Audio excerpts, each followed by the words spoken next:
Hello everyone, welcome back to my channel. In this video, students, I will discuss subscription received during the year. It means the amount of subscriptions which you will transfer in the income and expenditure account credit side. Although we all know there that subscriptions are the that regular nature of income for the receipts for the not-for-profit organization. So how you will deal this one, how you will do treatment of this subscription, and how you will find out the total subscription received during the year. Students, होता क्या है, receipt and payment account से आप income and expenditure account को बनाते हैं। तो जब आप रिसिप्ट एंड पेमेंट अकाउंट में देखते हैं तो एक साइड में होता है, यानी कि लेफ्ट हैंड साइड में रिसिप्ट होता है और राइट हैंड साइड में पेमेंट होता है।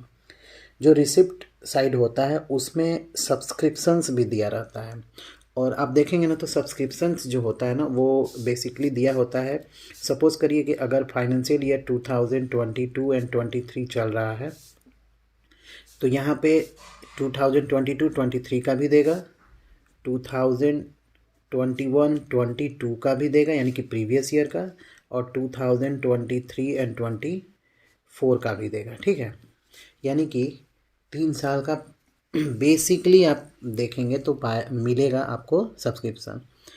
तो इसमें जो है ना, ये तो करेंट ईयर वाला ये हो गया, फिर प्रीवियस वाला यहाँ पे अमाउंट होगा और फ्यूचर ईयर वाला यहाँ पे होगा। ठीक है, और इसका टोटल करके दे दिया रहेगा अमाउंट कॉलम में कुछ, ये टोटल पूरा। तो अब आप तीनों को लेकर, तीनों को तो लिखेंगे नहीं, इनकम एंड एक्सपेंडिचर अकाउंट में केवल करेंट ईयर को लिखा जाता है। ठीक है, पास्ट और फ्यूचर ईयर को नहीं लिखा जाता है। तो ये टोटल आपने सब्सक्रिप्शन यहाँ पर रिसीव किया है, जिसमें प्रीवियस ईयर का भी है और फ्यूचर ईयर का भी है, और कुछ आउटस्टैंडिंग और एडवांस भी होते हैं। तो उन सबको मिला करके आप subscription receive during the year कैसे निकालेंगे, तो इसका एक फार्मूला होता है, वो मैं फार्मूला यहाँ पे लिखता हूँ for your better understanding. Now see how you will find out the subscription received during the year. So first you will write there total subscription received during the year. Here you will write total subscriptions received during the year. इसका मतलब इसमें जो है ना, previous और future year दोनों मिला हुआ है। ज़रूरी नहीं है कि सब्सक्रिप्शन अगर हम इस साल रिसीव कर रहे हैं तो वो इसी साल का है, हो सकता है कि पिछले साल का भी आउटस्टैंडिंग कुछ हो, अगले साल का कुछ लोग एडवांस के रूप में भी दे दें, तो ये सब इसमें मिला हुआ है। तो अब आप क्या करेंगे, इसमें ऐड करेंगे। आप क्या करेंगे, ऐड करेंगे आउटस्टैंडिंग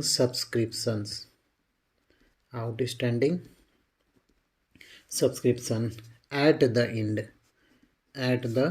एंड। अगर मान लीजिए फाइनेंशियल ईयर 22-23 चल रहा है तो एट द एंड जो आउटस्टैंडिंग होगा उसको ऐड करेंगे। क्यों ऐड करेंगे, मार्च 2000 अगर 23 को अकाउंट क्लोज हो रहा है और मार्च में ये अगर आउटस्टैंडिंग है तो जाहिर सी बात है ये आउटस्टैंडिंग इसी फाइनेंशियल ईयर का है, तो जो करेंट ईयर से रिलेटेड होगा उसको हम ऐड कर देंगे। फिर क्या आप ऐड करेंगे, advance subscriptions in the beginning. अब इन द बिगनिंग को भी क्यों ऐड कर रहे हैं, एडवांस। देखिए अगर 2022 से स्टार्ट हो रहा है, अप्रैल 2022 से 31 मार्च 2023 को, तो अगर अप्रैल में आपको एडवांस मिल रहा है, ठीक है ना, या फिर इस साल के शुरू में एडवांस मिल रहा है, तो ये एडवांस या तो अप्रैल का मिलेगा, मई का मिलेगा, जून का मिलेगा, यही तो एडवांस मिलेगा। तो ये एडवांस इसी साल से रिलेटेड है, इस करेंट फाइनेंशियल ईयर से रिलेटेड है, इसलिए हम इसको क्या करते हैं, ऐड करते हैं। लेस इसमें से क्या कर देंगे, जस्ट इसके opposite outstanding subscriptions in the beginning.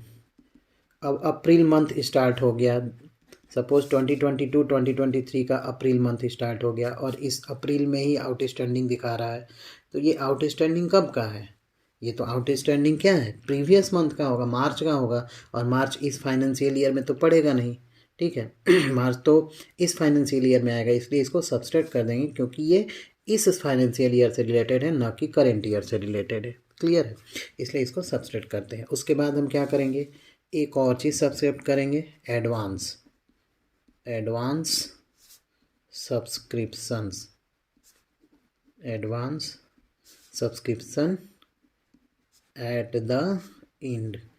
मार्च 31 2023 को कोई अगर आपको एडवांस देता है या फिर मार्च महीने में कोई एडवांस देगा तो वो जाहिर सी बात है कि वो अगले साल के अप्रैल मंथ के लिए, मई मंथ के लिए या फिर जून मंथ के लिए है, तो वो चला जाएगा आपके नेक्स्ट फाइनेंशियल ईयर में जो कि आपका अगला साल है। तो इसलिए इसको भी सब्सट्रैक्ट कर देते हैं। तो ये यहाँ पे ऐड किए दो और दो सब्सट्रैक्ट किए, जो आएगा उसको हम क्या करेंगे, क्रेडिट करेंगे in the income and expenditure account. तो ये रहा आपका सब्सक्रिप्शन ड्यूरिंग द ईयर निकालने का एक स्टेप, या फिर इसको आप फॉर्मूला भी कह सकते हैं। आई होप ये आपको समझ में आ गया होगा। अगर इससे रिलेटेड कोई भी प्रॉब्लम हो, कोई भी समस्या हो जो आप पूछना चाहते हैं तो आप डायरेक्ट कमेंट कर सकते हैं। चैनल पे अगर न्यू है तो चैनल को सब्सक्राइब आप कर लें।